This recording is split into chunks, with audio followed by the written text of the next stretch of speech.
Hello and welcome to IB Times TV. I'm Sally Turner, joined here today with entertainment reporter Ellen to discuss the 65th Annual Emmy Awards, which is airing the 22nd of September. Okay, Ellen, we've got a big night of television on Sunday, both Breaking Bad and the Emmys at the same time. So, you know who's going to win the ratings war? Well, there's also the Dexter series finale on Sunday as well, so it's even more packed. It's hard to say. I mean, Breaking Bad hit its highest viewership this past Sunday's episode was 6.4 million, and the 2012 Emmy broadcast was about double that. That's a big chunk of the Emmy viewers, but we don't know how much of an overlap there is.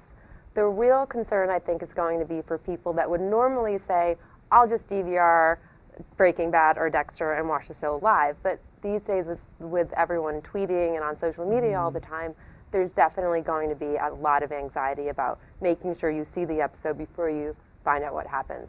So I think that people that are torn between the two might lean towards the Breaking Bad. So you think Breaking Bad will come on top? Well, it won't get 13 million viewers, but I think that among people that are conflicted between the two, and that's not everyone, I think people will be more inclined to watch the Breaking Bad show. There are a few tight races this year, particularly in the drama series category. So who's a front runner for you? I would have to say it would be Breaking Bad.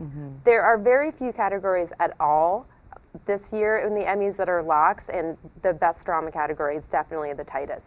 I think that the only thing that might be working against Breaking Bad as a front runner is the fact that it's in its final season now, and it's so strong. And next year, at this point, I think we can already say that next year Breaking Bad is going to win. It seems impossible to imagine that it won't. So that might be in the back of Emmy voters' minds when they're deciding between, say, House of Cards or Breaking Bad, because of course House of Cards is shiny and new, and Emmy voters have shown in the past that they do like new things. For example, last year Homeland, it was his first season and it swept.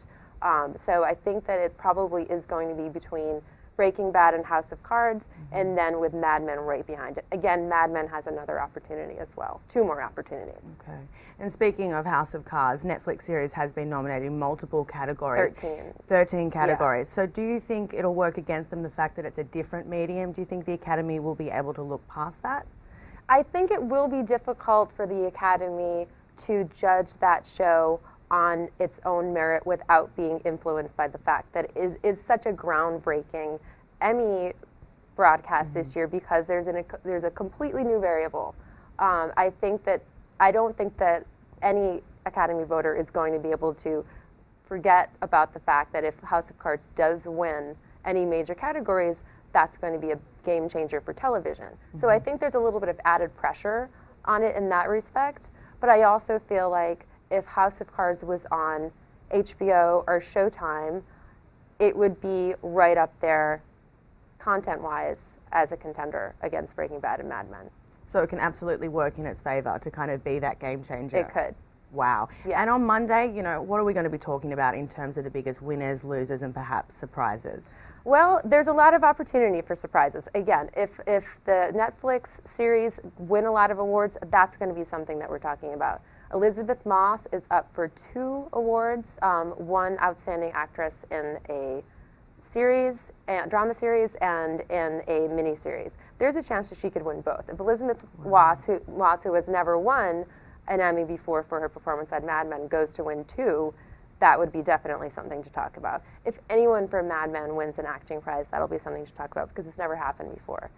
Enlightened, which was canceled this year, and a lot of people thought there was a lot of outrage about that. Enlightened is nominated for multiple awards. If it picks up a lot of the sort of sympathy or compensatory vote, then I think that'll be something that people will talk about as well.